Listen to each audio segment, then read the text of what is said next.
আমার প্রশ্ন হলো, প্রধান উপদেষ্টা গত 1 বছরে প্রতিরক্ষা খাতে এই ধরনের যে বিষয় সাহেবগুলি আছেন এগুলি নিয়ে উনি কয়টা সভা করেছেন, কি করেছেন না করেছেন, সেই প্রশ্নের কিন্তু আপনাকে মীমাংসা করতে হবে। কারণ এই ঘটনার প্রধান বিষয় হলো একটা ডিফেক্টিভ প্লেন, এই প্লেনটা ওখানে ল্যান্ডিং করেছে, জনাকীর্ণ জায়গায় আপনার হলো প্লেন উড্ডয়ন করা হয়েছে ট্রেনিং এর জন্য। ফলে এই দায়টা সরাসরি প্রতিরক্ষা উপদেষ্টা তথা প্রধান উপদেষ্টার উপরে যায়। অতএব উনি মুখ ভার করে শোকের একটা দেখি ঠিকই আপনার হলো যে নানান গুরুত্বপূর্ণ কাজ করে, তাহলে আমার এখানে কেন পাচ্ছে না? কারণটা সোজা, আপনি আপনার এই যে স্বাস্থ্য ব্যবস্থা তার উন্নয়নের জন্য তাদের যে প্রথম কথা হলো তাদের প্রশাসনিকভাবে সংগঠিত করা, সেই কাজটা আপনি করেন নাই।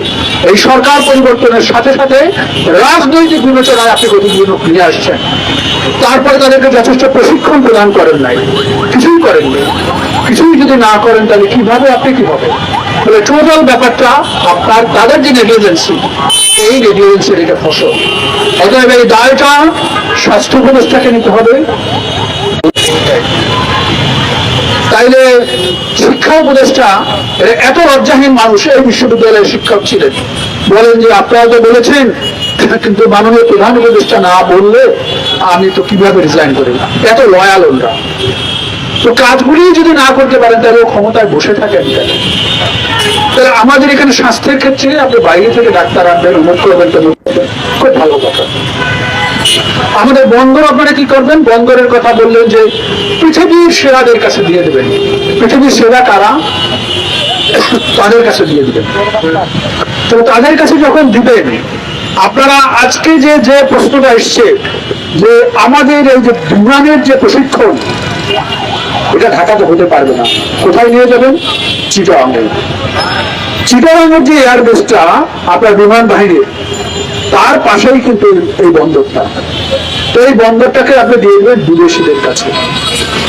নৌবাহিনীরও কিন্তু হেড অফিস ওখানে।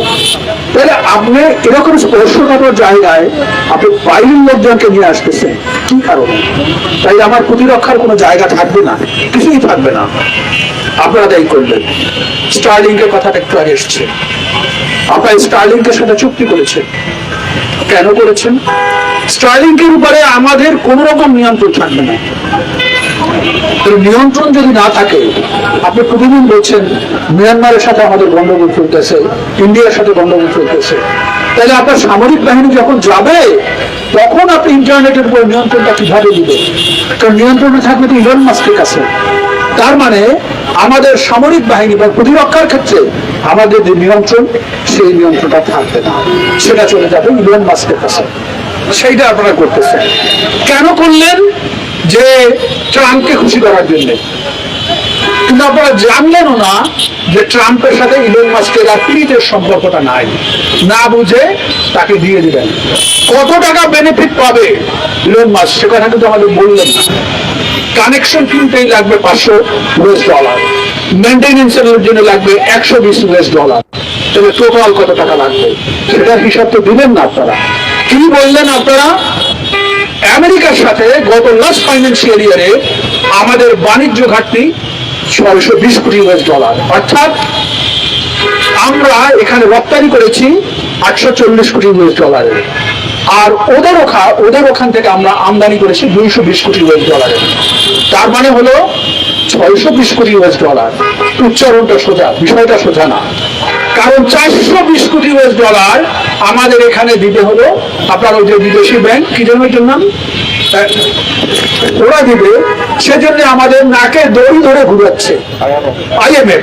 হাসিটাকে ঘুরাইছে, এখন এদের ঘুরাচ্ছে। আর $620 কোটি আপনারা কি করলেন? বিলের একটা চেয়ারম্যান ফাজিল, সে ওখানে মিটিং করে আপনার ওই স্টার্লিংকে দিয়ে দিলেন। তো আপনি এদেরকে এই টাকাটা দিয়ে দিলেন।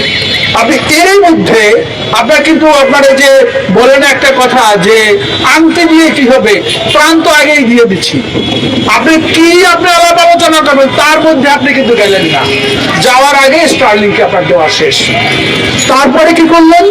তারপরে যে কাজটা করলেন আপনি, সেইটা হলো আপনার উচ্চ মূল্যে আমরা মিডল ইস্ট থেকে এলএনজি কিনতে পারি, তা না কিনে আপনি আমেরিকা থেকে উচ্চ মূল্যে এলএনজি কিনলেন। এটা কিন্তু আলোচনা ছাড়াই তাদেরকে পিড়িতে দেখাই দেন। তাহলে আপনার নেগোশিয়েট করার জায়গাটা চুক্তি করেছে আগামী 5 বছরে 7 লক্ষ টন করে উচ্চ মূল্যে গম কিনবেন অন্য দেশের তুলনায়। তাহলে আপনি তো ওদেরকে প্রথম যে কাজটা করতেছেন, ওদের ওখান থেকে জিনিসপত্র কিনছেন উচ্চ মূল্যে, তারপরে তার উপরে আমাদের এখানে কোনো ট্যারিফ হবে না। তাহলে ট্যারিফ যদি না হয়, তাহলে সরকারি পোশাকের টাকাটা আসবে কোথা থেকে? কোনো টাকা আসবে না, গভর্নমেন্টের পোশাকের কোনো টাকা থাকবে না।